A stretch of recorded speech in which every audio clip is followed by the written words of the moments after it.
ഭഗവാൻ കൃഷ്ണനെ സത്യഭാമ തുലാഭാരം നടത്തിയ കഥ അറിയാമോ? ഒരിക്കൽ ഭഗവാൻ കൃഷ്ണൻ ദേവലോകത്തുനിന്ന് പാരിജാത വൃക്ഷം ദ്വാരകയിലേക്ക് കൊണ്ടുവന്നു. അത് രുക്മിണിക്ക് സമ്മാനിച്ചു. സത്യഭാമയ്ക്ക് ഇത് കേട്ടപ്പോൾ വലിയ പരിഭവം. ഭഗവാന്റെ പത്നിമാരിൽ ഏറ്റവും ഭംഗിയുള്ള ഞാൻ ഇവിടെ ഇരുന്നിട്ട് കൃഷ്ണൻ എനിക്ക് തരാതെ മറ്റേയാൾക്ക് കൊടുത്തിരിക്കുന്നു. എല്ലാവരേക്കാളും സത്യഭാമക്കാണ് കൃഷ്ണനോട് സ്നേഹം എന്ന് മനസ്സിലാക്കി കൊടുക്കണം. അതിനായി സത്യഭാമ ഒരു വ്രതം എടുക്കാൻ തീരുമാനിക്കുന്നു. ആ വ്രതം കഴിയുന്ന സമയത്ത് ഏറ്റവും പ്രിയപ്പെട്ട എന്തെങ്കിലും ഒരു സാധനം മഹാത്മാക്കൾക്ക് ദാനം ചെയ്യണം. അപ്പോഴാണ് നാരദ മഹർഷി ആ വഴി പോകുന്നത് കണ്ടത്. അപ്പോൾ അദ്ദേഹത്തോട് പറഞ്ഞു, ഞാൻ ഒരു വ്രതമെടുത്ത് ഭഗവാനെ സന്തോഷിപ്പിക്കാൻ വേണ്ടി ശ്രമിക്കുന്നുണ്ട്. അപ്പോൾ അവസാനം എന്തെങ്കിലും ദാനം ചെയ്യണം. ഞാൻ അങ്ങേക്ക് ദാനം ചെയ്യാമെന്നാണ് കരുതുന്നത്. ഞാൻ അങ്ങേക്ക് ദാനം തരുന്നത് എന്റെ ഭർത്താവായിട്ടുള്ള കൃഷ്ണനെയാണ്. പക്ഷേ കൃഷ്ണനെ എനിക്ക് തിരിച്ചു വേണം. അതിനൊരു വ്യവസ്ഥ ഞാൻ പറയാം. കൃഷ്ണനെ ഞാൻ ഒരു തട്ടിലിരുത്തും. ഇപ്പുറത്തെ തട്ടിൽ ഞാൻ എന്റെ സ്വർണ്ണാഭരണങ്ങൾ മുഴുവൻ കൊണ്ടുവന്ന് സമർപ്പിക്കും. അങ്ങനെ തുലാഭാരം നടത്തി ഞാൻ കൃഷ്ണനെ തിരിച്ചെടുത്തോളാം. എന്റെ സ്വർണ്ണാഭരണങ്ങളും എല്ലാം ഞാൻ കൃഷ്ണന് വേണ്ടി ത്യജിക്കുന്നത് കാണുമ്പോൾ ഭഗവാൻ മനസ്സിലാകും എന്റെ സ്നേഹം. അങ്ങനെ സത്യഭാമ വ്രതം തുടങ്ങി. വ്രതം അവസാനിപ്പിക്കേണ്ട സമയമായി. കൃഷ്ണനോട് പറഞ്ഞ് ഞാൻ അങ്ങേ ദാനം ചെയ്യാൻ പോവാണെന്ന്. ഇത് കേട്ട് രുക്മിണിക്കും മറ്റ് ഭാര്യമാർക്കും ദേഷ്യം വന്നു. ആരാണ് ഇവൾക്ക് ഇതിനുള്ള അധികാരം കൊടുത്തത്?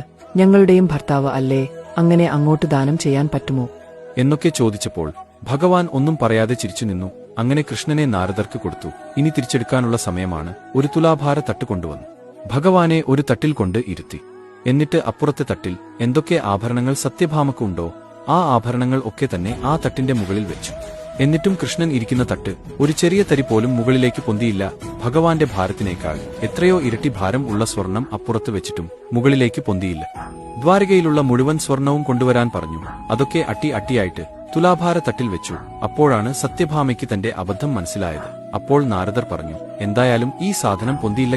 കിട്ടിയ പണയ ഉരുപ്പടിയായിട്ട് ഞാൻ പോവുകയാണെന്ന് പറഞ്ഞു. അപ്പോഴാണ് സത്യഭാമയ്ക്ക് മനസ്സിലായത് ഇത് കാര്യമാണ്.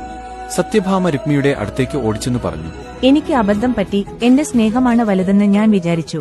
നമുക്ക് ഭഗവാന് തന്നെ നഷ്ടമാകുന്ന സ്ഥിതിയാണ് കാണുന്നത്. എങ്ങനെയെങ്കിലും ഭഗവാനെ വീണ്ടെടുക്കണം എന്ന് രുക്മിണിയോട് സത്യഭാമ അപേക്ഷിച്ചു. രുക്മിണി കൊട്ടാരത്തിന്റെ മുന്നിലേക്ക് പോയി. അവിടെ ഒരു തുളസി ചെടിയിൽ നിന്ന് കേവലം 3 തുളസിയില പറിച്ചെടുത്തു. ആ തുലാഭാരത്തട്ടിൽ കുന്നുകൂടി കിടക്കുന്ന ആ സ്വർണത്തിന്റെ മുകളിലേക്കായി ആ 3 ഇല തുളസി ഭഗവാനെ പ്രാർത്ഥിച്ചുകൊണ്ട് രുക്മിണി ഇടുന്നു. ഉടനെ തന്നെ ഭഗവാന്റെ തട്ട് പൊന്തി വരുന്ന കാഴ്ചയാണ് കണ്ടത്. രുക്മിണി പറഞ്ഞു, കൃഷ്ണൻ നമ്മളിൽ നിന്നും ആഗ്രഹിക്കുന്നത് ആത്മാർത്ഥ സ്നേഹമാണ്, അല്ലാതെ സ്വർണമോ പണമോ അല്ല.